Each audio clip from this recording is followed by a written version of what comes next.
the video over. And just want to give a big shout out to our Patreon members, our book club members. Super shout out to David and James. Super shout out to Right Conscious for hosting Brady recently in a video. Should be dropping soon, talking about looking at Shakespeare and why Shakespeare isn't just for dorks. Specifically looking at why Macbeth can blow your mind and make your writing better. And hope to be around myself for maybe a future video with Ian at Right Conscious, because he's a pretty awesome dude. And I myself am glad to be back here on the channel, because it's been a hot minute since I've been here, and I got a few topics that I want to rocket fire off to you guys. And I've mentioned this already previously when the video got disconnected, but just going to put it back here again for the people watching later. One, Florio. Yeah, finally going to do some Florio talk. 2, James Thomas Looney, the guy that started Oxfordian theory. 3, some Shakespeare Apocrypha, specifically Sir Thomas More and Edmund Ironside, and talking about just how wacky wonky it is to try and figure those out and what is going on in mainstream academia with those plays. And then after that, I'll shut up and let Brady take over, and we'll have all Merry Christmas. Okay, let me start with John Florio. Let me be clear. I am a fan of John Florio. I think he's a super talented writer. I do think that he is a good candidate for being a hand in Shakespeare, a reviser of Shakespeare, maybe even a main hand of Shakespeare. I don't think that he's the only person in Shakespeare. Over at Mariana's channel at John Florio, or Resolute John Florio, which she has her own website for it as well. Mary's super sharp. She's been putting out videos for 5-6 years, as I mentioned in the video earlier. And I've been watching her channel for, 2-3 years here now. And recently, I've noticed that she's been trying to push more and more to say that John Florio must be Shakespeare because he has the most likely possibility of having all this Italian knowledge. And he would be the one that knows all this Italian geography. And so in a recent video of hers, Shakespeare and the Italian Problem, she goes over geography, knowledge, culture, language, and specifically I want to talk about geography today. I won't go into the knowledge, language, and culture. I think those are a little easier to see how people not from Italy could get those, but also see how people who go to Italy could very easily pick those up. Those don't necessarily need to be transmitted through direct experience, but knowledge of the geography of the place, along with all that stuff, maybe is a little more personal and requires direct experience. She was arguing that John Florio would be the best person to know all this stuff because, he's Italian and he went to Italy. I mean, she, I guess, says he does went to Italy. We don't have proof of that. We don't. There's no external documentary evidence, and correct me if I'm wrong, maybe there's some deep-cut Italian manuscript that somebody's unearthed recently or something. Otherwise, all we have to say that John Florio has been to Italy and has visited Italy are his own writings, and it's not like he ever directly says, hey, I went to Italy this day. What happens is he shows a bunch of knowledge of places like Venice and Florence, and we've assumed that he maybe went to Venice. I mean, he seems to know a bunch about it. But the problem is we don't know when. We don't know for how long. And, exactly how and why.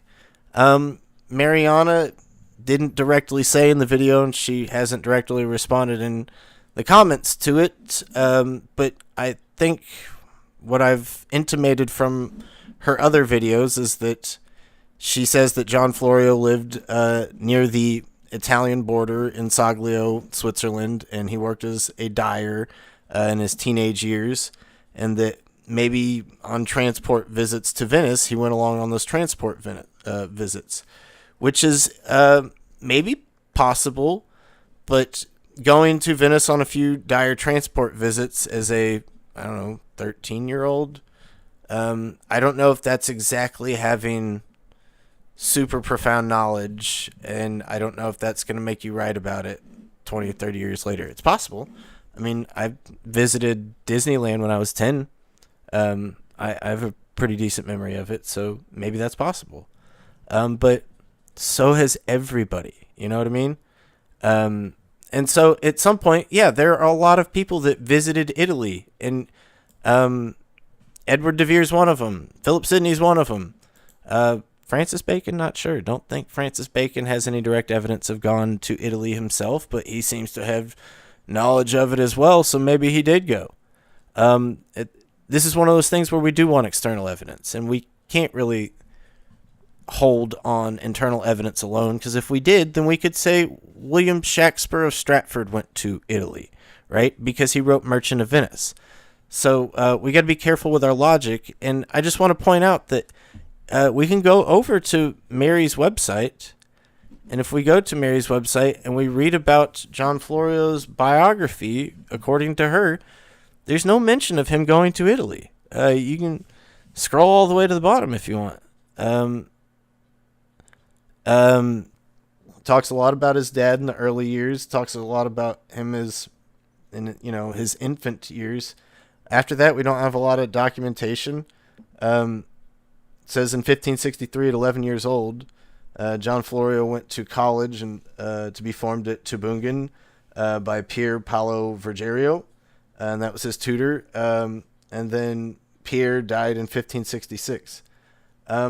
Already, can you scroll up to see what year John Florio was born? So I'm wondering about this math. Born in 1553. Okay, scroll down. Let's talk about this math. Okay, 1563. If you're born in 1553 and the year is 1563, can you be 11 years old? I mean, presumably you can answer this. Yes or no, Brady? No. No, you can't. You can't. Okay, so just pointing that out.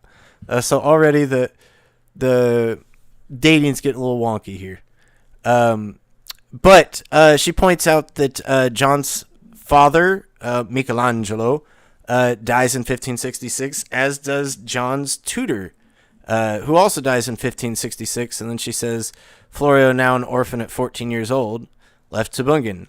Well, he would have been 13 if we maybe math difference. But no, if either way, okay, he leaves Tubingen, and he came back temporarily to Soglio and later departed for England. Where is the going to Italy? I don't see the going to Italy. She stated it so matter-of-factly. Where's Soglio? Soglio is Switzerland on the border of northeast Italy. And so it's not far from Venice. It's perfectly possible, but I'm just saying that we don't know for sure. Yeah. What she's doing is giving an assumption that she thinks is pretty well backed, and she's maybe probably right. But the point is that it's an assumption, and we got to be careful because it needs to be such. It needs to be put forward as such. Because here's the thing, okay? I'm assuming he did because look at these locations and Because here's the thing, like, it's not just Venice. It's not just Venice. There's a bunch of Italy in Shakespeare, okay? And it's one thing to say, okay, maybe he was able to, while he worked as a dyer for a year or two as a teenager before he trekked it back to England, because he gets back to England by age 19. So we only have like 5-6 years to work with here. Maybe during that he's able to trek to Venice a couple times. Is he able to go to Padua, Verona, Milan, Florence, Rome, Sicily, Athens, Vienna? Like when did Florio go to any of these places? When did that happen? And it's like, I'm not even necessarily saying that you had to have gone to these places to be Shakespeare, but let's be careful that if we're going to make that claim, well, Florio didn't go to all those places. And then at some point, her candidates for her other group members, which are Thomas North, Christopher Marlowe, Francis Bacon, and Benjamin Jonson, those people didn't go to those places either. Okay, yeah, a bunch of them went to Scotland, sure. A bunch of them are from England, yeah, sure. It's possible Marlowe went to France as a page with Sidney and Walsingham, but Marlowe would have been like 9 years old or something, 7, 8 years old. So I don't know how credible Marlowe's knowledge of France would be from that trip anyway. And of course, yes, Florio, was in the French embassy, and surely he would get tons of knowledge about France, and surely he would have tons of cultural knowledge and personal knowledge of places of Italy, and so maybe he doesn't need to have gone there. But let's just be careful when we're making our claims. Yeah. Okay? Yeah. We have Nanya asking here, how far is what he wrote from where we knew he lived? I think he's talking about Florio here. Yeah. So if you pull up Google Maps, just do Soglio to Venice. Here in a second. But yeah, and his... Let's see. And so Venice is probably the one that gets the, maybe arguably other than Verona. But Venice probably gets the most love from Shakespeare between Merchant of Venice and Othello. Yeah. Venice, Italy.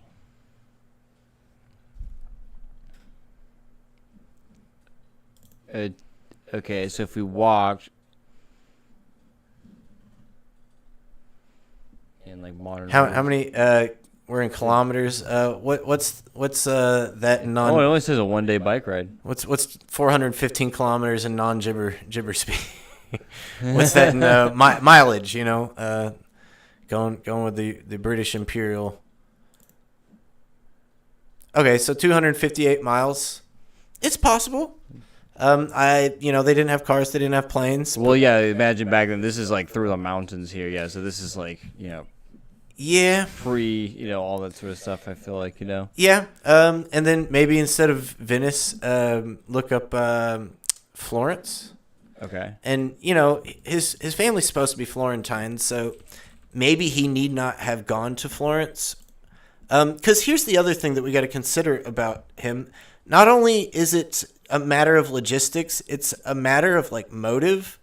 He is a Italian Protestant in exile from England for being an Italian Protestant. Queen Mary had come to the throne and kicked out all the Protestants and turned England back to Catholic. And that's why his family fled in the first place.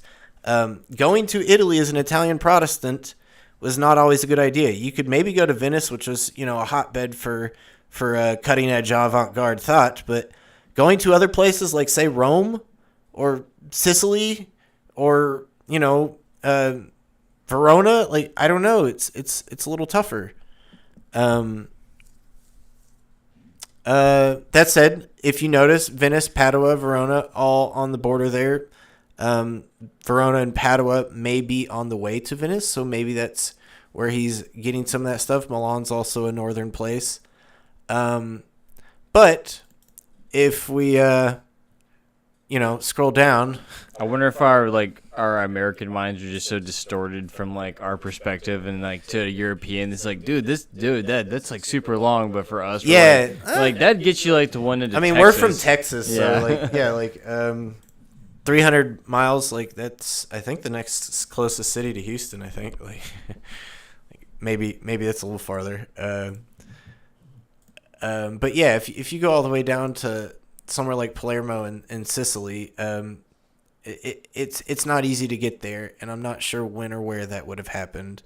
And so yeah, just wanted to clear the air on that whole situation. Had some commenters on her channel, kind of maybe not angry. Some of them may be angry, but asking why I wasn't taking Mary's word for it. And yeah, and if you could pull up Francis Yates. Yeah, there we go. Okay, so Francis Yates was the original John Florio scholar, and by no means is she perfect, and a lot of stuff can be up for change when we find new documents and we think more deeply about, what we know about John Florio. And, of course she has her own personal takes too, but she thinks that Florio and Shakespeare should be very connected. She thinks that Shakespeare's Shakespeare. She's not a Shakespeare doubter out and out. But she's a big scholar of esotericism and, secret societies, knows a ton about the history as well as being a pretty decent, literary scholar. She's totally into Renaissance drama as well. So she knows her Shakespeare, and she thinks that they're very connected for good reason. But if we look at this line here, she says, "But a son of Michael Angelo Florio could not visit the cities of Italy without denying God. It begins to look as though John Florio, from whom several have supposed that Shakespeare learnt much of what he knew about Italy and Italian towns, may never have set foot in Italy itself at all." And then she moves on and starts talking about John Florio coming back to England, and she suspects that it probably takes a while to get from Saglio, Switzerland to England, and that may take a year or two even. And so he has to set out from Saglio at some point in the late 60s, because he's in England by 71, 72, something like that. And so there wouldn't be much time for him to be in Saglio and have all these Italian adventures anyway. So yeah, there it is on John Florio. We can move on from that. Hopefully that clears it up. Sound off in the comments if you know something that I don't. Let us know if you even, I don't know if Philip has any thoughts on John Florio, or if anyone else in the comments doesn't even know about him. We talked about Florio in the very first episode, I remember, because that was sort of like a new name for me when I first got into the Shakespeare scene, and because they give a lot of Florio words now, or at least coinage, English words credits, right? That Florio came up with these English words. Yeah, he came up with the third most English words behind Chaucer and Shakespeare. At least so says one study, mind you. Like, nobody ever says it like that, but it's literally just coming from one study, and it's coming from a lot of OED stuff, Oxford English Dictionary, which I know from personal experience misses a ton of stuff. Not to undercut the Florio or Shakespeare, Chaucer love. But yeah, these sort of things get blown out of proportion where we mix up somebody made up this word with it's the first time we find it in print. And just want people to consider that a lot of these words that Florio is using for the first time in print are in a dictionary. So it's doubtful that he would coin a word for the first time to put into a dictionary. It wouldn't be of any currency. That's kind of silly. Yeah. So therefore, these words would have already been in currency. That said, he does get a little leg up for having put it in writing. You got to give him credit for that, sure. But it's notable that you don't see all those words in all his works always, that you just see a lot of them in the dictionary. So consider that as well. But, not to crap on John Florio too much, because, like, as much as we made our Love's Labor's Lost video, Love's Labor's Lost is a line from a Florio work. So, like, let us, remember and consider that. It comes from Second Fruits. But also let us remember and consider that Second Fruits isn't necessarily a piece of poetry. It's a language manual. It's to help people learn English and Italian phrases and be able to interchange between them and have these nice ready-made Duolingo. Yeah, it's exactly what it is. And so, like, if we go through all of John Florio's works, we find that he, in fact, never really does any original narratives. He doesn't do novels. He doesn't do plays. He doesn't even really do sonnet sequences or epic poems. What he does is he edits other people's works, he translates other people's works, and he helps people by making manuals and dictionaries and other reference kind of material. And so I just want to say that if we want to say that that's the central role of the Shakespearean author, how can we say that about a guy that didn't have any evidence of writing narratives? Like, Shakespeare's the greatest narrative writer ever. So how does that work? And that's something that I've been consistently hung up with, and I think more and more that Florio doing revisions on the folio, Florio being a revising hand of plays, or even a hand that revises it, before censors in real time. Like, I think that makes a lot of sense. I think those things make a ton of sense. I have a hard time seeing him structuring plays and writing plays straight out. Else we'd see some output of that on the side. Maybe it wouldn't be this big dramatized thing like Shakespeare plays are, or some of these other plays are, but surely we'd see something. And we don't, so that's always continued to bother me. That said, he has a library that has a bunch of stuff that seems like, well, that's exactly what somebody that reads Shakespeare should have. But it's mostly Italian stuff and mostly Latin stuff. There's no Greek in there. And that should bother people more than it does, I think. People aren't aware, but there's a ton of Greek in Shakespeare. And Brady's started to key in on that as much as, anybody I've seen, and that's just continually led Brady down rabbit holes, and he's going to keep going. We're going to keep finding it. But yeah, Plato, Aeschylus, start with those two names, but Sophocles, Aristotle, Shakespeare's reading those, and you would expect whoever is writing Shakespeare to have those books.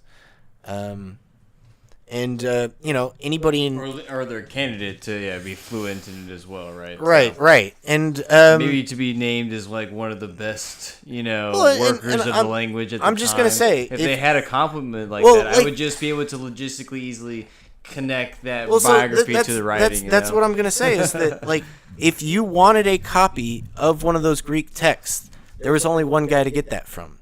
And that guy was named Henry Estienne. He was the guy that translated and published all these Greek texts.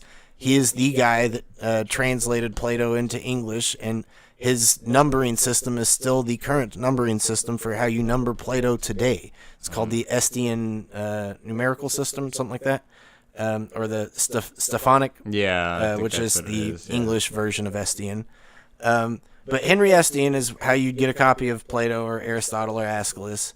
And sure enough, Henry Estienne said that Philip Sidney was the best translator he had ever met in Greek. Said that Philip dedicated his translation of the New Testament to Philip Sidney. And so at some point, John Florio knows Sidney, and so it's perfectly possible that he's able to get texts from Estienne, but he just didn't have them in his library. Whereas we know that Sidney had copies of Plato and Aristotle. Don't know about Aeschylus. It's interesting. But let's go ahead. I imagine he must have, because remember, once again, we learn about the Furies, those elements in the play from his own writing. So once again, he at least came across it, right? Yeah. Saw it acted, saw it, read it somewhere. Somebody else had it in their library. I don't know, John. If someone else can ever confirm the Eumenides stand-in for Sidney and the John Lilly played too. I mean, there's tons of great candidates to have had it that he and other people would have access to these libraries. John Dee, Thomas Smith, who is a tutor of the time, big time tutor of De Vere, who's another one, probably Leicester's library himself, Cecil's library probably. Not to mention all the stuff available at Oxford. I forget his name, John, he's the Greek lector at Oxford.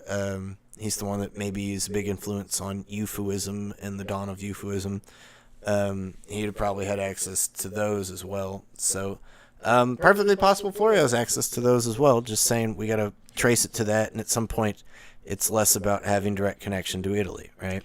Yeah, and one of my things that I was kind of looking on, not to spoil too much, but that I'd like to bring up maybe at the later is when it comes to the Aeschylus and the Greek influence on some of the Shakespearean works. There was, in the Lost Plays database, when I was looking up Troilus and Cressida, that, they might have done the Agamemnon Orestes version, even though the Lost Plays database, these other academic papers are sort of like, I don't really know how Decker and these other guys would have really written some of this Greek stuff, because, they can kind of glean some of the basic events from Seneca, or maybe it was somebody else. I'm thinking of no, it should be. It's the other guy. I'm thinking of some other Roman guy, I feel like. But anyway, the Romans, they can pick it up from some of these guys, but it's still not. There's different elements that are left out or whatever. And of course, one of the key things in Hamlet is the graveyard scene, right, where he's talking to the skull, and then there's also the thing where they're like spying on someone else, and then there's also isn't that also when his dead dad talks to him too or whatever, kind of spurs him on, and that's like all in the same drama of the Orestes itself, where he's like, in the graveyard with his buddy, and he's like spying on his mom and his sister, and they're doing the whole procession, and he's got this urging from his dead father to go and and all the to go do this, to go do the murder. So it's this whole psychological episode locale inside a graveyard, right. and somehow it skips over the Roman stuff and makes it into the English version in Hamlet, essentially. Well, how did it get there? So it must be getting all this Greek influence, Right. And I would, this is some crazy unfounded comment, but I would almost, go out on a limb and say that the original Hamlet, which is totally a hypothesized play, but I kind of think that it does exist too now. But the Hamlet may not have had all that Orestes in it. That Hamlet would have just been some Seneca, Thomas Kyd stuff. And the Shakespearean rework all of a sudden has all this Aeschylus in it. That's honestly the difference between Lear and Lear. This one Lear is classic 1590s, historical play following why am I blanking? Holinshed. Yeah. Following Holinshed's chronicle, kind of making this little fairy tale out of Holinshed's chronicle. And then Shakespeare takes that same thing, and then it turns into this horrible Greek tragedy. And it's that's got, and, people said, well, Sidney's Arcadia gets added to it. And it's Sidney's Arcadia does, but not even Sidney's Arcadia gets Greek tragedy dark, but Shakespeare's does. And you might be like, Chance, are you saying that it's not even Sidney? Maybe. But also that Sidney hadn't gotten that dark yet. And it's wait. It was always lingering. It's Right. always there. There's always this lurking darkness Yep. in it. And I think that maybe we don't have the right lens. And so maybe when we actually start to pitch some of our theories on all the Arcadia stuff, that maybe we'll be like, yeah, no, look at this stuff.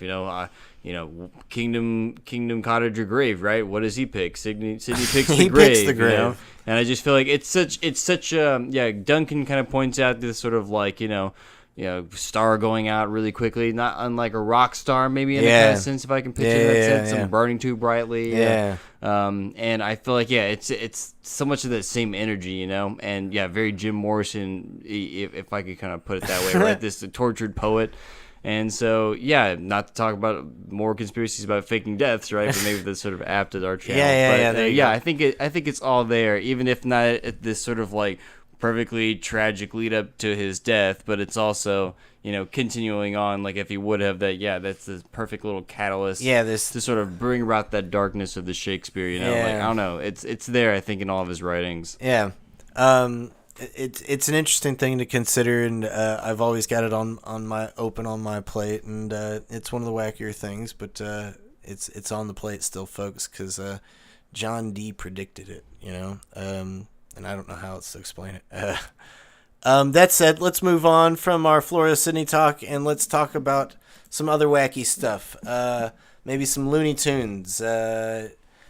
James Thomas Looney, in 1923, over 100 years ago, put out this monumental text called Shakespeare Identified. At least that's the shorter title of the true author. What was it? Shakespeare Identified and Edward de Vere, the 17th Earl of Oxford. There we go. I want to bring this up because I've had several conversations with several different people on YouTube, people that I've had discussions with several times in the past, and they're people that I don't always agree with, but I respect that they come around and they do their due diligence and they watch other channels other than their beliefs, including ours, and so when they bring up stuff, I want to do my own due diligence and make sure that I understand what they're saying and understand where they're coming from, and as such, I've read this book. Read it once way back when, read it again recently last summer, and skimmed through it again recently before this video to make sure that I have, all my I's dotted and T's crossed. And here's the thing, guys. These people that I've been talking with, they're saying that, look, unequivocally, James Thomas Looney figured out who Shakespeare is. We hit pay dirt 100 years ago. all this stuff that we're still talking about is just muddying the waters. We're just bickering over nonsense because we actually know who Shakespeare is, and they're gatekeeping him out. And the real Shakespeare is Edward de Vere. And if you don't believe that it's Edward de Vere, you're a crazy person. And if you go and make a YouTube channel where you don't think that it's Edward de Vere, you're somehow a muckraker, or you're somehow financed by the Stratfordian Trust Fund or something. As said Professor Roger Strittmatter, a real professor, came to our channel and said, "Are you funded by the Stratfordians?" And thought he was joking, but I don't think he's joking. You can go look at his comments on other videos of ours, and he legitimately thinks we're a smear campaign against him personally, which the more he makes those comments, the more that's going to come to fruition. He's Macbething the crap out of himself here. Bring it on, Professor. But to keep this more about the commenters that I've been discussing with, who are not the professor, specifically shout out to you, Vet Stadium. Thanks for having discussions as always. Vet Stadium specifically, as well as others, have made this claim that Looney figured it out. What are we doing? Brady and I are just muddying it up, bringing up this Philip Sidney guy has nothing to do with Shakespeare. His defensive posy is so boring and with a bunch of run-on sentences. Right, and the only reason they ever bring up defensive poetry is to prove that Edward de Vere was Shakespeare, and it's like, how are you going to bring up a Philip Sidney essay to prove de Vere was Shakespeare? And they're like, yeah, but you can see Philip Sidney's complaining about de Vere's bad plays. And I'm like, okay, how's this proving your point, guys? Like, what's your point here? And they're like, well, you can see that some of the things he's complaining about are in Shakespeare.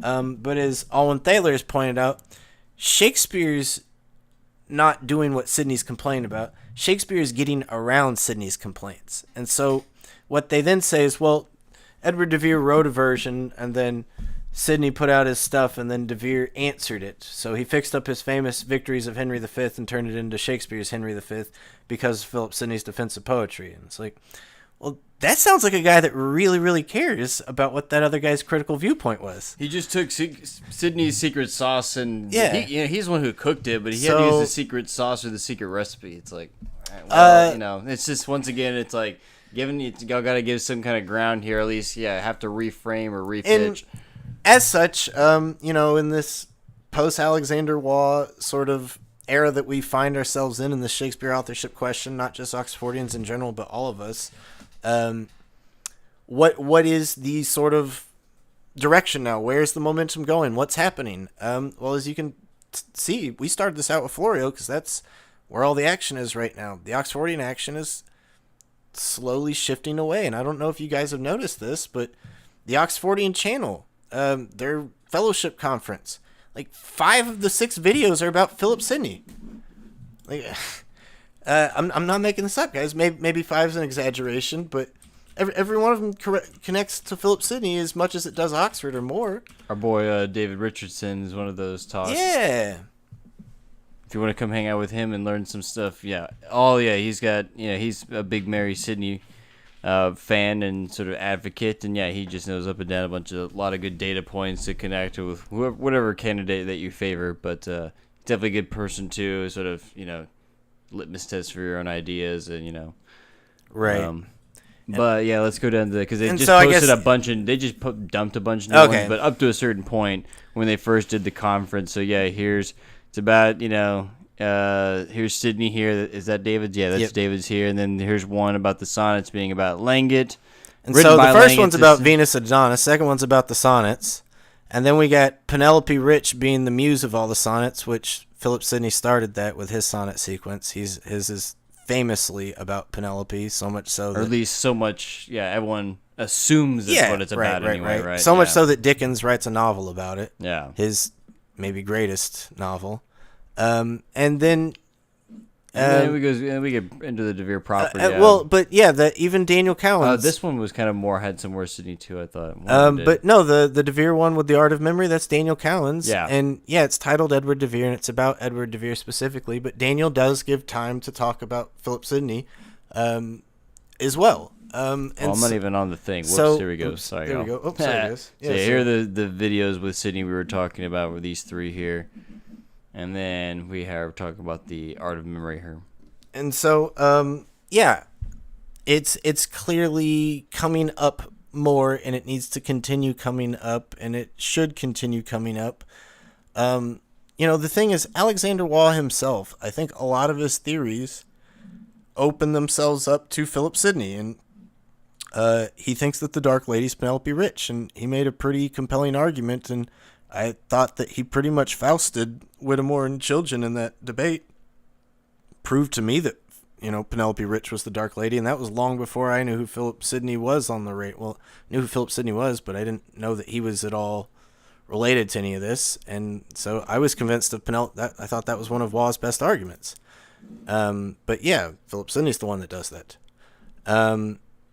That said, we started talking about Looney here, and so what does all this have to do with Looney? Well, Looney did come out with this text 100 years ago, and he made a pretty compelling argument that you can look for biography in a play, and you can pinpoint that biography to a certain person, and so long as these plays match up somewhat stylistically and textual evidence seems to suggest that they're all sort of written by the same person, then and all those plays each themselves have biography pointing to this guy, then it's got to be that guy, right? And he says, look, we can look for a bunch of people, but as we do this, we're going to see that one guy fits all these criteria and credentials more than anybody. And so he lists out these 18 criterion pieces, and it's really not 18. It's really like 17, because he says the 18th criteria is that we don't appreciate them enough, and it's like that's self-evident, I guess. And then he says that 14, 15, 16, and 17, he doesn't really explain them in the book, so there's no reason to list them. And so it's really just 13 points. And if we look at those 13 points, which we didn't have it pulled up, but it'll be towards the start of the novel. If you want to try and scroll through while I'm rambling, it's not a novel. What am I scrolling for? His points. Yeah, his criteria. Just Control F criteria. You'll eventually get there while I'm rambling. I'll keep going.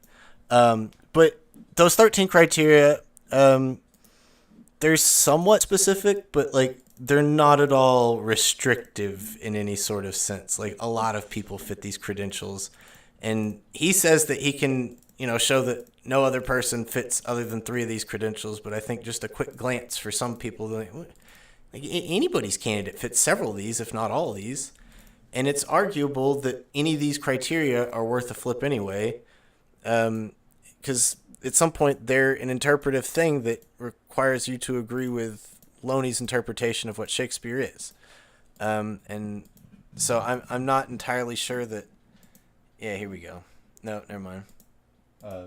He really likes lists and stuff though.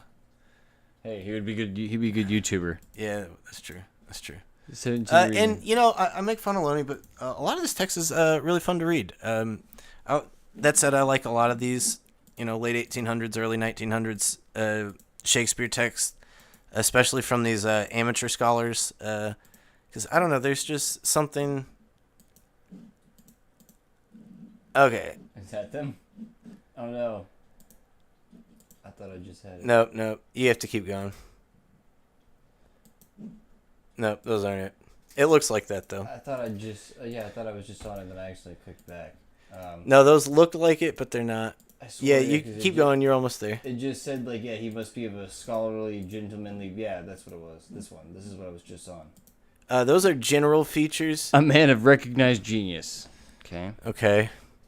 Was he really I guess he got some dedications, and if we give him the Francis Mears credit, right? Yeah, I mean, but then Dr. Legg is also apparently a genius. Eccentric and mysterious. Of intense sensibility, a man apart, unconventional, not adequately appreciated, of pronounced and known literary tastes, an enthusiast in the world of drama, a lyric poet and recognized talent, of superior education. So it's like every Renaissance dude of the era. This isn't helpful. Isn't unconventional the same thing as eccentric and mysterious? What's the difference? Yeah, I mean they're all just impressionistic terms. Though, yeah, right? But these are just the general features. These aren't the special characteristics. we're almost to the All right, so we're in the special characteristics. To the 9 points enumerated at the end of the last summary, we may add, therefore, the following. Yes. So a man with feudal connections. Okay. A member of high aristocracy. Which is somebody with feudal connections. Yeah, I was about to say. Yeah, we're getting redundant here. Connected with Lancastrian supporters. Which nobody's a Lancastrian supporter anymore by Shakespeare's era. He means people with family that are Lancastrian supporters. And so Oxford is clearly, his family was clearly a Lancastrian supporter. Sure, but a lot of people were. An enthusiast for Italy, follower of sport, a lover of music, loose and improvident in money matters, doubtful and somewhat conflicting in his attitude to women, which, that means gay, guys. That's what that means. Of probable Catholic leanings, but touched with skepticism. So, just guys, everybody fits these points. Sydney's not of probable Catholic leanings. No, he gets there's tons of at least sympathy or close, flirting with at least, the Edmund Campion episode, the Edmund Campion stuff. He's a big fan of Sir Thomas More. He's named after famous keeps Catholic it close king. to the chest, whatever's going on, right? And so I think that's enough to be is he for it? Is he conflicted with it? Is he just selling him out? What's going on? And so I don't know, and at some point it's what do you mean enthusiast for Italy? Do you mean Italian culture? Do you mean just the entire place of Italy? What do you mean by that, and why would you say it?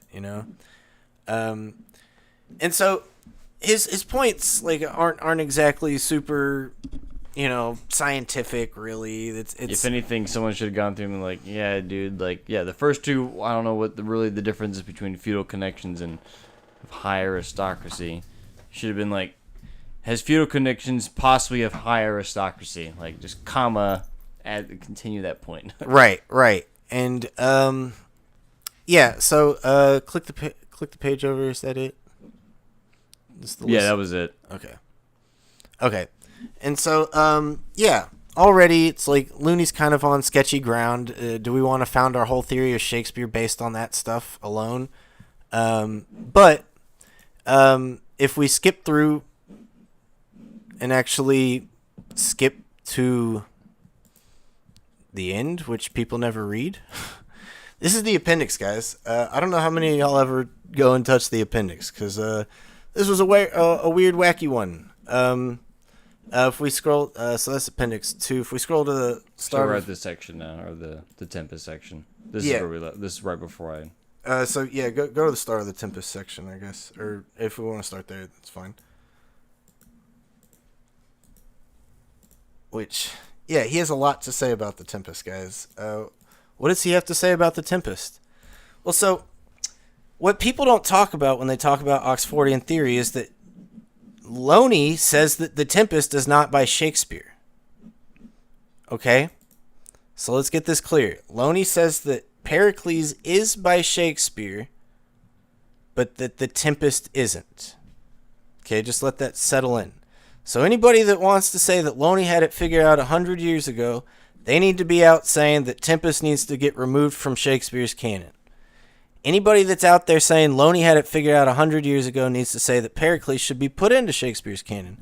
Because Looney says, Pericles was unfinished, so a bunch of crummy scribes went and cleaned it up, and that's why it doesn't look the greatest, but it's still Shakespeare. But this Tempest, you can tell it's not Shakespeare. It's actually two guys, according to Looney, and it's one that seems more a playwright proper, and another guy that seems like a poet.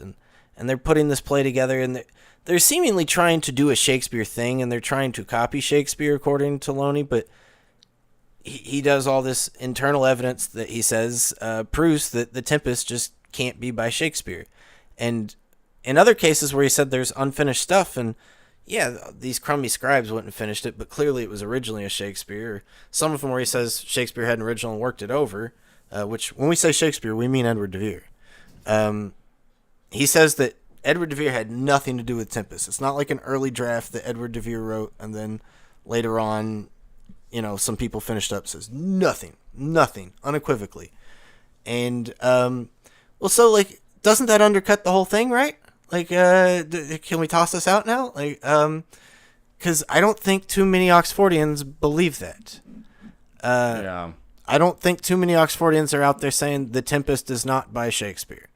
I think a lot of Oxfordians want to use The Tempest as an argument for Oxford. They say that The Tempest proves that it's written in 1580s. Because all that stuff about Bermuda is a bunch of nonsense. Has nothing to do with the shipwreck in Bermuda. In fact, no way that Shakespeare could have even gotten his hands on that by the time Tempest is out, which they're totally right on that. But from there, they look at all these shipwrecks that happened in the 80s, and in fact, they use Philip Sidney's defensive poetry to prove that, because Philip Sidney talks about, you see this shipwreck happen, and then people are on the shore willy-nilly, nothing happened, and it breaks, the suspension of disbelief, according to Sidney or whatever. But they're like, Sidney's writing about it in 82, bro. Like, clearly some Tempest-type things are already out by 82.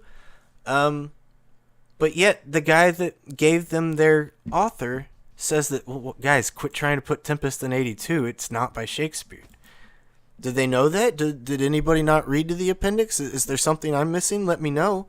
But, yeah, okay. So, just putting it to you Oxfordians, presuming that this is Looney's final word. We are prepared to maintain that on the strength of the various points indicated that The Tempest is no play of Shakespeare's, a.k.a., per Looney, Edward de Vere.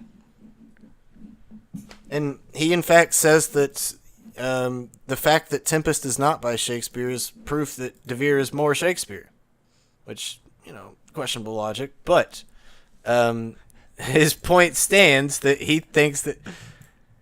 we desire, however, to emphasize the fact that, but for the theory that Edward de Vere was the writer of Shakespeare's plays, we may never have been led to suspect the authenticity of The Tempest. So, had he not went and said, Edward de Vere's got to be the writer of all these plays, he wouldn't have been like, wait a second, The Tempest doesn't match up. It doesn't fit the de Vere thing. And all of a sudden, it's like, well, dude, that's circular reasoning. What are you doing? And so, there's a reason he puts it in the appendix, and he'll tell you in this section that, like, here he says, look, we're conscious that in putting forward these views respecting The Tempest, we're probably cutting prejudice against the grain as dangerously in the theory of authorship we are advancing, and also risking the opening up of side issues which may divert attention from the central theme. So, he's worried that, he's now having to put forward two theories that people aren't going to like, but he's worried that opening up the side issue is going to undercut his theory, which is 100 billion% true, and he's aware of that, right? That's why it's in the appendix. This is why we have relegated the matter to an appendix. He says it himself, guys. I'm not bullshitting you, To those whom these arguments do not satisfy, we would therefore, for the time being, indicate the earlier date suggested by Hunter and others in the general theory of collaboration held respecting Shakespeare's latest productions. Meanwhile, we make it clear that we do not rest upon these earlier date theories and that the rejection of The Tempest must, in our view, be incorporated ultimately into the general argument. So as much as he relegated it to the appendix, he's like, it's part of my argument. I'm sticking to it. It's part and parcel of the thing. So you Oxfordians, sure, Looney figured it out, but you can't have The Tempest. What do you want? Do you either Looney's right or you get to keep The Tempest? Which is it? And for you people that are like, well, he was right on 35 plays and he just got one wrong. So, well, hold on. I think that this whole thing undercuts the value of all the rest of his knowledge of the plays. Why in the world would you think that The Tempest is less Shakespearean than something like Titus or, I don't know, something like Pericles, right? He specifically makes sure to let you know, I think Pericles is more Shakespearean than The Tempest. What? What? Me and Brady aren't the biggest Tempest fans, and we're not the biggest Pericles fans either. And, each have their own respectable marks, but The Tempest seems largely way more Shakespearean to me than Pericles does. David Richardson's got me convinced that Shakespeare doesn't have too much a hand in Pericles at all. Whoever Shakespeare is, person or people, that we have some writer or writers that are not usually in Shakespeare getting to take the helm for Pericles. And, I think a lot of people are in agreement, maybe even Looney's in agreement about that. And he thinks a bunch of people came and finished it up later,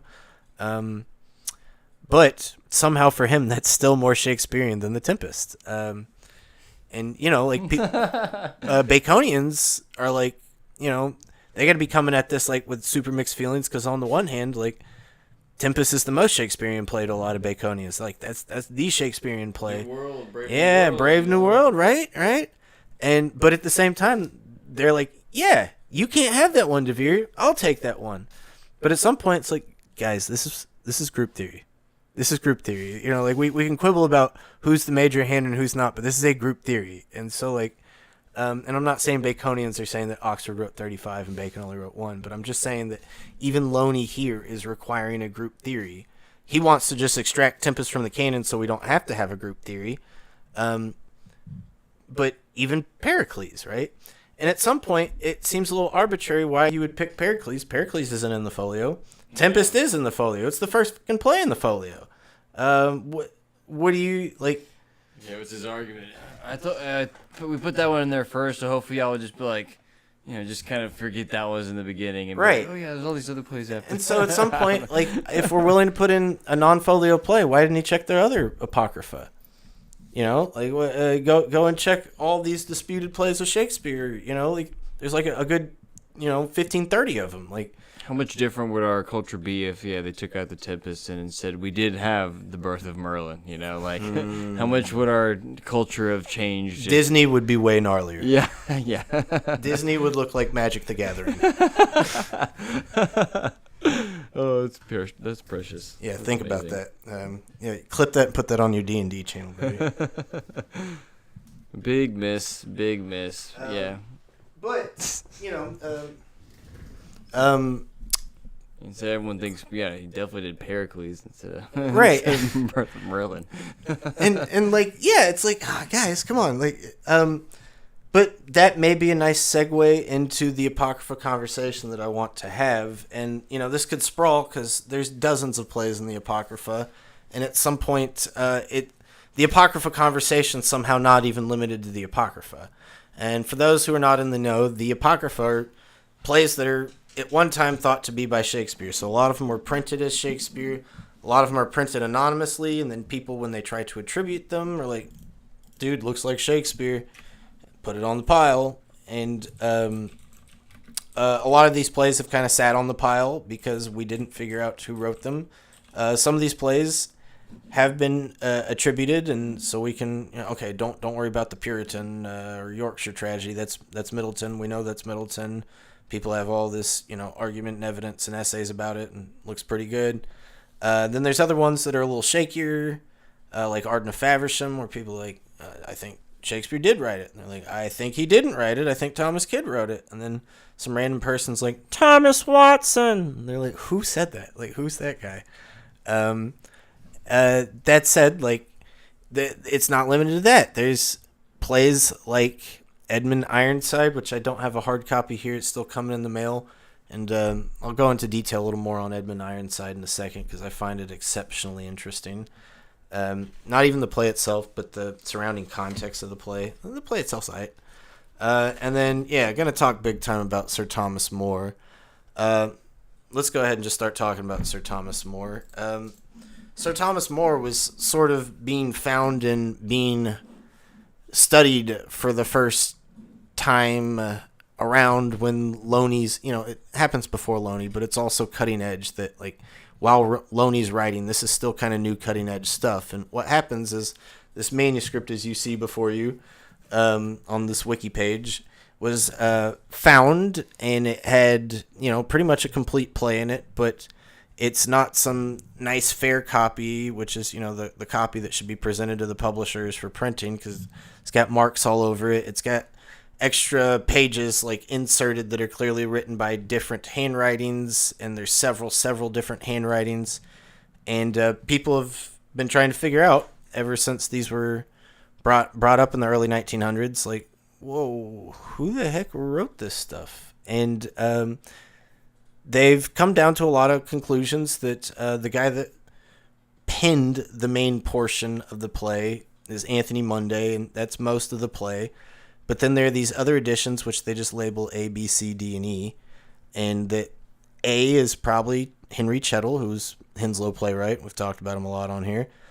B is Thomas Haywood, another Henslow playwright, one of my personal favorites. C is supposed to be some no-name scribe that just kind of works for the play companies. But here's the thing. C makes more additions to this than any of these other playwright names that I'm talking about, which I've always found suspicious. And there are people that have both mainstream and non-mainstream people have made the argument that hand C may actually just be the same handwriting as another one of these people, either hand D, hand S, hand A, or hand E. Which it's like, well, that's all of them, right? Well, it's like, no, not hand B, not Thomas Haywood with his bad handwriting. And so hand D, though, that's the big one that everybody talks about because he didn't write much, but the stuff that he did write was the big, cool, awesome speech that Thomas More gives towards the start of the play to quell a riot. This riot's about to go down. They're about to riot on all these foreigners.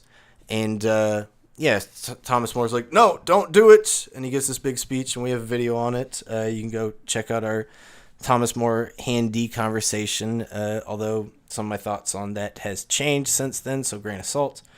But everybody has said, oh, that's Shakespeare. And I'm not going to talk too much about hand D today because I got my own stuff I'm working on still. And then hand E is Thomas Dekker, who's obviously one of our favorites on this channel as well. But what's interesting is I want to bring up the dating of this. Everybody acts like they've got this all sewed up. We know all these names. We know who each of the writers are. We have all the handwritings. We figured this out. Shakespeare's in it. No more questions. And it's like, okay, one more question, please. One more question. When was this written? And then all hell breaks loose, folks. Because let's just bring up a few of the top scholars on Sir Thomas More. Let's bring up Gregorio Melchiori, and you don't even have to pull him up or nothing. But Gregorio Melchiori says, the original by Munday was written in 1593. All the editions that aren't by Munday are written in 93 or 94, right after the play is written, including Shakespeare's. Okay, cool. Settled. 1593-94, no problem. All right, let's do it. Well, hold on. What does Scott McMillan say? Scott McMillan's one of the other top Sir Thomas More scholars. Well, Scott McMillan says, look, Melchiori's almost right. Munday wrote it in 1593. Shakespeare helped co-write it in 1593. But all those editions, those are later editions for a revival 10 years later in 1603. And it's like, whoa, 10 years? Like, try imagining watching a movie for the first time and not being able to tell if it's from 1993 or 2003. That's like impossible for me to imagine, right? Like you'd be able to, like, yeah, dude, this movie's... If they already say that there's a difference between late Shakespeare and early Shakespeare, then I imagine the same thing is going to apply here, right? To the other authors, right? Yeah. Even if you are going to say, well, Shakespeare's still in 93, but the other guys, like, you should be able to tell whether those other guys are writing in 1603 or 93, right? Right. Well, we'll see. Because going from Scott McMillan, let's go to Gary Taylor, who I think is maybe the top attribution scholar in the game. What does Gary Taylor say? Gary Taylor says, look, guys, you're right about the original. The original by Munday is from 1593. Play got canceled. Nobody ever saw it. But 10 years later, it did get revived. And when it got revived, all those guys made additions, including Shakespeare. And I can show that Shakespeare had to have done it after 1600 because of all these internal tests that match up with late Shakespeare that don't match up with early Shakespeare. Like for him, there's no questions asked about that specifically, but everybody else is like, well, hold on, dude. If Shakespeare wrote that late, Shakespeare's not working with any of those guys by 1601 or 1602. And then Gary Taylor's like, that we know of. And it's like, well, I mean, yeah, but like, isn't that how we base a lot of our decisions? And then John Jowett, who is the editor of the copy that I have here, one of the other top Sir Thomas More scholars, John Jowett's like, guys, I can read it right here if I want. This play, the original by Munday, is not written in 1593, you nincompoops. This play is written... That's fine. I know what it says. I just wanted to read it for emphasis, but I'm clearly taken. Oh, well, now I'm at the start here. The play was most likely first composed in or around 1600. Way later. Okay, that is way later. That makes a big difference. In a lost draft by Anthony Munday, perhaps working in collaboration with Henry Chettle. John Jowett's a big fan of saying that, yeah, Munday is the one that wrote all the original, but he's transcribing a copy that he and other people helped co-write together for the fair copy, and Munday wouldn't have written most of the play. It would have been mostly Chettle. And so John Jowett's like the top Chettle scholar, and so he's like, I see my guy, I know my guy, Chettle's all in here. Which, we've shown a video before with, did Marlowe get killed by Shakespeare, or did Shakespeare kill Marlowe? We go on a Thomas Merriam essay, who also is a Thomas More scholar, and he says that, yeah, Henry Chettle did help write the original of Sir Thomas More. And it's not by Munday. Munday just copied it. In fact, Munday didn't even write any of the original. He just copied it. It's originally by Chettle, Dekker, and Shakespeare. And it's like, well, Chettle and Dekker and Shakespeare working together in 1593 is a far cry from what we say is actually happening. At least too early, right? It seems too early, Yeah. but then he's like, that we know of. It's like, damn, that's powerful. I gotta start doing that. But That's what we say all the time. I feel like people get away with it. But clearly, Florio went to Italy, you know that we know of. That we know of. Yeah. That we know of. That we know of. Exactly. And so, Bringing those clicks. John Jowett, clearly, if he thinks that Sir Thomas More was written in 1600, clearly the editions have to be after that. And what's interesting is all these people that are saying the editions are 1603, they're saying that because they think it is by a Henslow dudes. They think it is for the Admiral's Company. They don't think it's some other random company. They don't even think it's the Kingsmen or Chamberlain's men like Shakespeare's dudes. They think it's the Admiral's men, but it has to be after 1603 just because we don't see it in the Henslow diary. And which is interesting because all these guys are all writing all this only because Carol Chillington wrote her essay back in 1980 or 81 in the first place saying that Webster may be handy, and all these guys now make a fucking living on this because of her. Like, they probably wouldn't have even done this, honestly. Like, I really don't, like, they would have, but not in this extent. It got so hot because of Carol. In doing that, though, like, that's what Carol said in the first place. She's like, guys, this is an Admiralsman play, and we should probably look at Admiralsman writers for handy. And it's like, so we're back there, so you can see why those guys want to say, nah, Shakespeare's stuff is from 1593. But then you got guys like Gary Taylor. It's like, it can't be. I'm telling you, it can't be from 1593, but it has to be Shakespeare. And then so that's where we get into this crux between internal and external analysis. And sometimes they don't jibe. And we don't, still to this day in 2025, every English department across the world still doesn't know what to do about this. This is an issue. Gary Taylor says as much. Gary Taylor says, guys, this is a paradox in our whole scholarship in that we've come to the realization that a bunch of our scholarship is built on contradicting evidence of internal and external scholarship. Sudoku. But trying to undo that is nearly impossible because it requires us to figure out the fix between internal and external evidence to undo the bad scholarship in the first place. And he's like, it's not impossible, but it has to be incredibly carefully done. But even so, he still hits walls, right? He still can't figure out how the hell Shakespeare's part of this, but he knows Shakespeare is. And so it's like, it doesn't seem like a final word here. It doesn't seem like this is set in stone. It doesn't seem like we know what's happening. In fact, go pick up 3 different copies of this, and each editor is going to tell you something different about the play.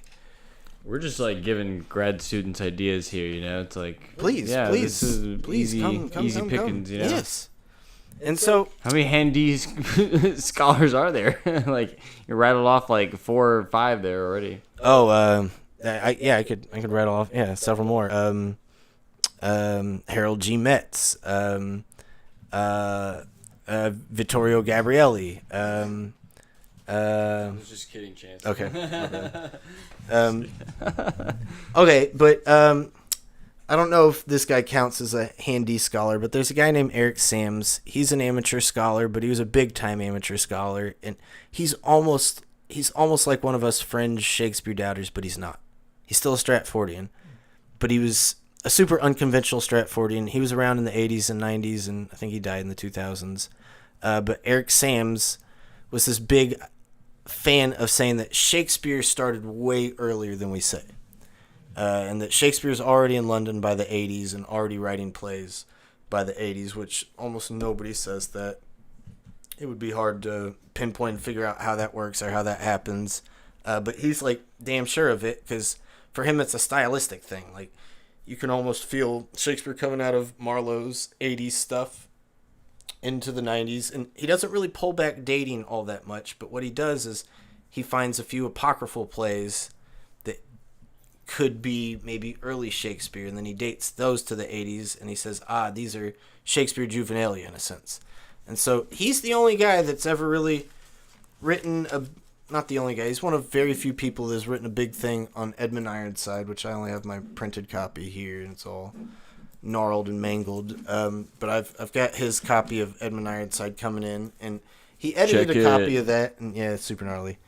Edited a copy of that, and in it he wrote this big, like, 100-page introduction, and that's sort of his big essay on why he thinks Edmund Ironside is by Shakespeare, which when he put it out, he thought it was going to topple over everything, and that people were going to be like, Edmund Ironside, it's the same handwriting as Handy, and it's the same style as Handy, and this Eric Sams guy must have totally been right about Shakespeare being earlier than we thought, and that's what Eric Sams thought was going to happen, and he thought he was going to change academia's outlook and get them to... Eric Sams, what he thought was the problem with academia, he's like, academics, they're too skeptical. They're not easily convinced. That's the problem with academics. And it's like, it's kind of ironic for some of us Shakespeare authorship people where we're like, academics will just go for any stupid narrative and they just fall for the Stratfordian crap, right? And but for him, he's like, you can't get an academic to change their mind on Shakespeare. They're too set in stone, and so they're skeptical that anything other than canonical Shakespeare is canonical. And okay, maybe a fair point.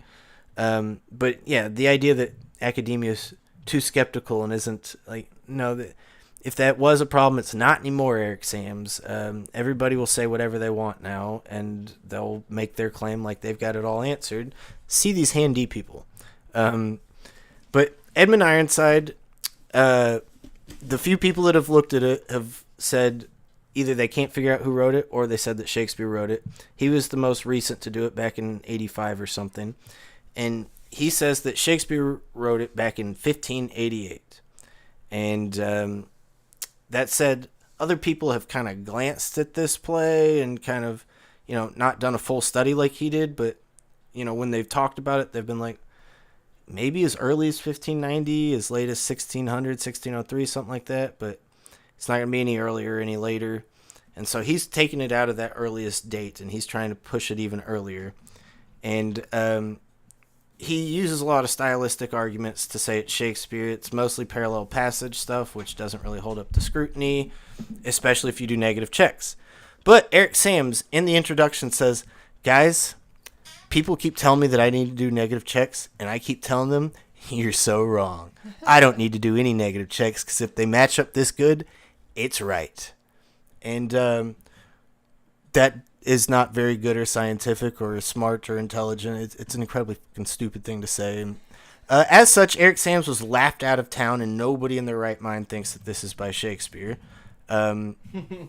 Which I don't even know if I agree with that statement, because this is quasi-Shakespearean to me. And, my whole take is that I don't think that Shakespeare is too well defined, so I don't know if I want to make a comment on how Shakespearean it is or not. It's like, on a scale between Pericles and The Tempest to some people, how Shakespearean is it, right? Well, so, it reminds me more of, like, an Admiralsman play. It's short. It seems like it's quickly lumped together. But it does have some striking language, and it's pretty smooth reading. You can read it in one sitting. It's simple, yet it has some complex social and political setups. It's right before the Norman conquest when Viking Danelaw is kind of at its last leg, and Prince Edmund Ironside's trying to come to the Anglo-Saxon throne, but the Viking king Canutus is still ruling, and so you get the Anglo-Saxons trying to liberate themselves and King Canutus trying to keep hold on them.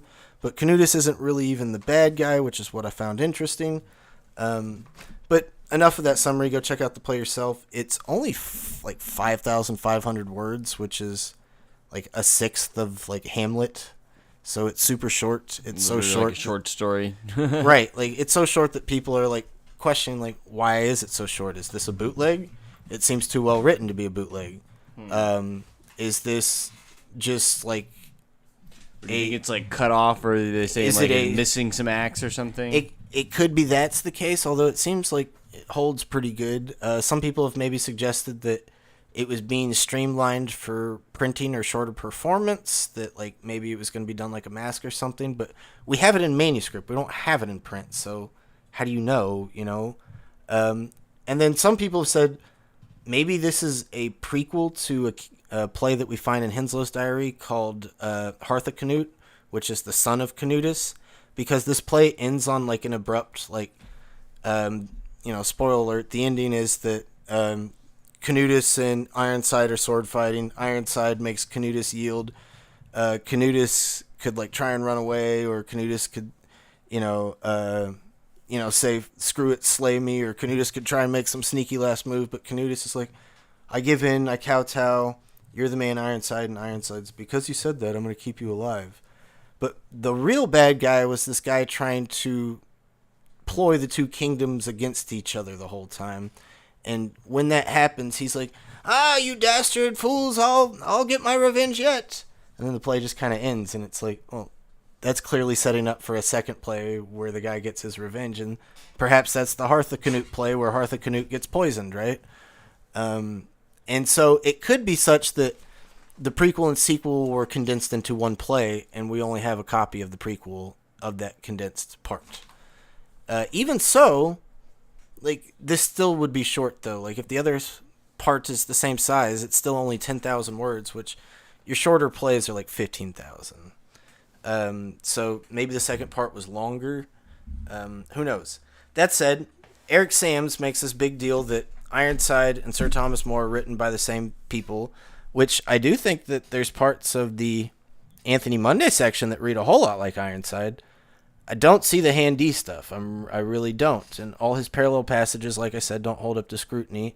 I did my own personal rare word test on it, and Shakespeare scores about as well as anybody else, but he doesn't score better than anybody else. And in fact, Thomas Heywood scored better than anybody else. Granted, we don't have enough to go on with people like Drayton and Chettle or Lodge, but even Lodge scored pretty well and close to Shakespeare. So, and I know rare word tests aren't the end-all be-all, but it's interesting that Thomas Heywood, who's so much later than 1588, would score so well on this. And so it says to me that this is probably a mid-90s to early 1600s play, and that we need to start looking at something like the Admiral's Men or some offshoot of the Admiral's Men like Worcester's or something.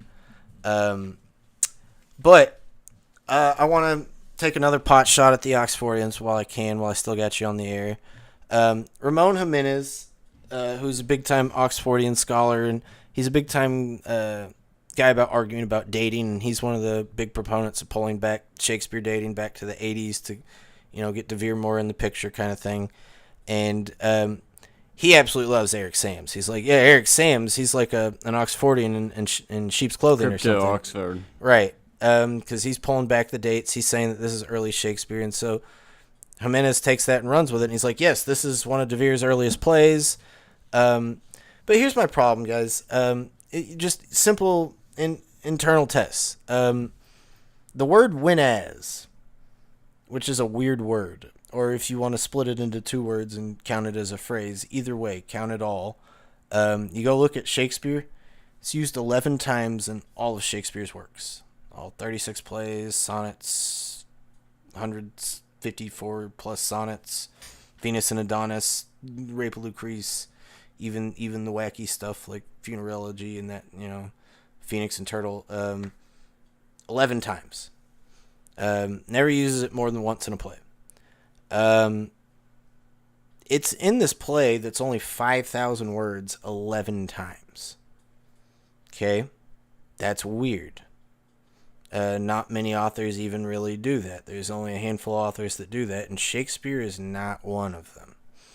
So that's probably just an easy indicator. It's not proof itself, but it's a good suggestion that you're not looking in the right place. And so we go look at who does use when as, and yeah, Thomas Lodge uses when as 4 times as much as any author of the period. So maybe Thomas Lodge. Maybe this is one of Lodge's last plays. That'd be interesting. Thomas Heywood uses the word when as about 10 times as much as Shakespeare. Robert Greene uses the word about 10 times as much as Shakespeare. Anthony Munday uses the word about 10 times as much as Shakespeare. We can look at all of those, which I have been looking at. Robert Greene doesn't fit too well. Munday does fit better. Heywood does fit better. Lodge does fit better. Is there some place where those 3 would be writing together? Well, those 3 could be writing for Darby's Men, circa the late 90s, while Heywood's taking breaks from Admiral's Men. Lodge probably is retired from writing, but is doing personal favors for William Stanley at that point, because he's a buddy of William Stanley, thinks really highly of William Stanley. Anthony Munday would be doing the same thing. We think that that's probably the case, that they were doing that with Edward IV anyway, that Edward IV by Thomas Heywood's written around 1600, and several Heywood scholars suggest that it's not just Heywood, that it's Heywood and Munday, and that they're doing it for Darby's Men. And as such, we're probably getting some worked over, condensed version of a play that those 3 guys would have written together. Who's doing the final working over? That's a good question. Maybe it's one of these Playhouse scribes. Who knows? But I have to do a whole bunch more research to get that out in final and make a presentation on it. Don't take my word for it right here. Just wanted to point out that, Ramon Jimenez is pretty far off the mark, and he's doing a lot of biographical wishful thinking, and that when it comes down to the nitty-gritty of internal evidence, it just doesn't hold up. I know a lot of people have argued that, well, Oxford could copy anybody's style, or whoever Shakespeare is could copy anybody's style. And it's like, it's possible, but why the hell would you want to do that with the word when as? At some point, it's random. It's not like copying some cool lines for effect. That's a purely functional word. Yeah, syntactical marker. Yeah. And so it's like, guys, like, what are we talking about here? And then we can argue if it's actually, originally would have been written by Oxford, was being worked over. That's fine, but that's a whole nother thing. That's not what we're talking about. And we can go into that, but I don't think that there's much need to. At some point, that begins to be less and less parsimonious, and it's just reaching to try and confirm our original theories. So let's not do that. That about wraps up all my ramblings. Florio, who knows, we went to Italy. If you do, sound out how you do. I would love to know. J. Thomas Looney doesn't think that The Tempest is by Shakespeare. Do you really want to say that he figured it all out 100 years ago, or do you want to keep The Tempest in the canon? Sound off in the comments. And then Sir Thomas More, dating's still way up in the air, folks. Nobody knows. Ironside, it's as big a mystery as anything on the planet. It's such a mystery that scholars won't touch it with a 10-foot pole. That's the conclusion here, folks. Hope you enjoyed this one. It's been good to be back on the air. I hope that y'all share, subscribe, comment. If you're feeling crazy, go join our Patreon, get on that Discord, join the book club. Gonna have an excellent talk about Merchant of Venice Sunday morning. Anything else you want to sound off about, Brady? I think that's going to be a good wrap up. Yeah, go out and read your Sydney, help us peruse and sort of parse out all the different stuff that we can sort of cross-examine between all these sorts of texts, right? And let us know, like, what, especially, I want the fresh eyes, because not the people that are being like, oh yeah, what a bunch of old stuffy run-on sentences, It's like, all right, well, Oh, this will be for you. You probably can't read Nabokov. Like, there's a lot of comments in those sentences. No kidding. I want to give a shout out to one of the great short story writers of the postmodernist era, Donald Bartholomew. One of his short stories is called The Sentence. It is one sentence. The whole story is one sentence. 17,000 words long. Oh, wow. He's a UH professor. Oh, shout out. Go Cougs. Honestly, his short story, The School, is one of the best short stories ever written. It's like Wayside School for Adults. Really? Yeah.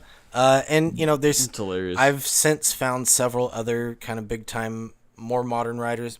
Bartholomew's like 70s. But like T.C. Boyle, who was big in the 90s and 2000s. I found him doing a knockoff version of The School. And I found several other writers. Like, yeah, it's become its own, like, structure. And it's just this... frog boiling like of absurdity where it starts out as this super mundane thing, and then as it goes on it gets more absurd, but like it keeps being taken at face value kind of thing. So and I guess while we're on it, before we sound off, Brady's got me back into Nabokov, and so I'm reading Pinin, which is maybe sort of a nice little partner book for Lolita that's a little more accessible and stomachable for people, and on several levels. But it's about a professor just like Lolita, but maybe a professor that's not got the same sort of predilections and priorities as Lolita. And then Brady's been, like, you can tell, binging. I'm about 60 pages of 200. Brady's been absolutely drinking up Ada, which he's made a video on in the past, and he's definitely looked through this book and read bits and pieces, but he's like just doing the full throttle this time and absolutely loving it. Brady also picked up this awesome book at the bookstore, used bookstore, Clifford Simak, Shakespeare's Planet. It's just some pulp sci-fi thing from like the 60s or something. But yeah, I went and asking for the Shakespeare section. Maybe I'd find a Dyer's Hand or something else weird, And I definitely did see a $75 copy, first edition of Ada, Nabokov's, but I was like, no, I'm not going to get that. And I was like, oh, $10 or $9 for Shakespeare's Planet, where some guy lands on a planet and there's an alien who can speak English because someone named Shakespeare came by and taught him how to read or speak English or something. So, no idea if there's any authorship question nuggets in here, but no. But it does hit Brady and I's whole thing about penchant for language as this imperializing, force, this uniting, imperializing, progressive force kind of thing,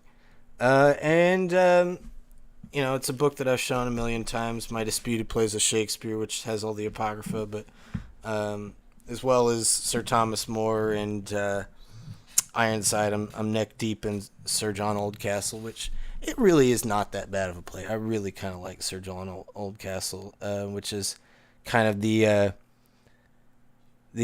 puritanical version of Henry IV or something. Like it's Henry IV was the big smear campaign on Cobham with the Falstaff character, right? And so Cobham came back. It's like, do a good play about Oldcastle. So this is Cobham's play, and it's actually pretty decent. But yeah, we'll sign off there, folks. We'll call it a day. Thanks for tuning in.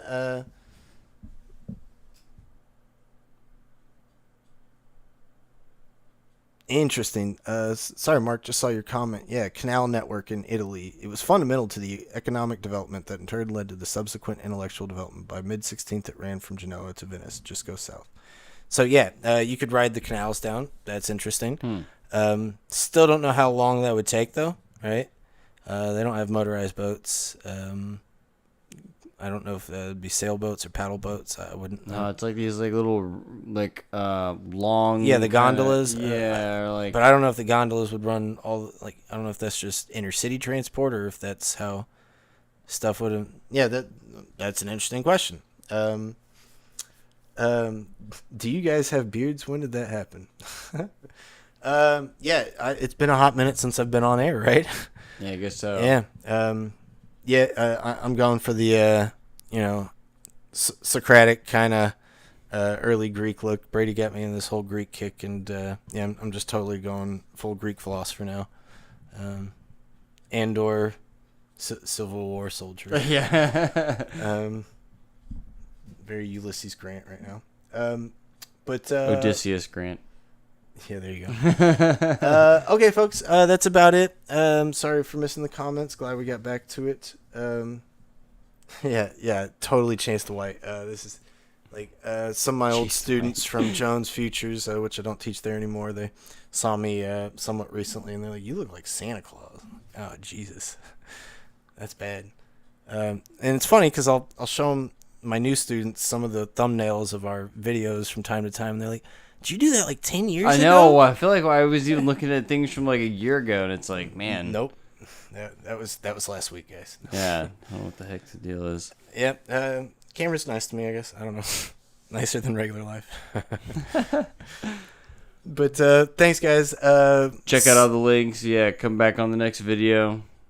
We'll see you around. Yep. Come do 'em.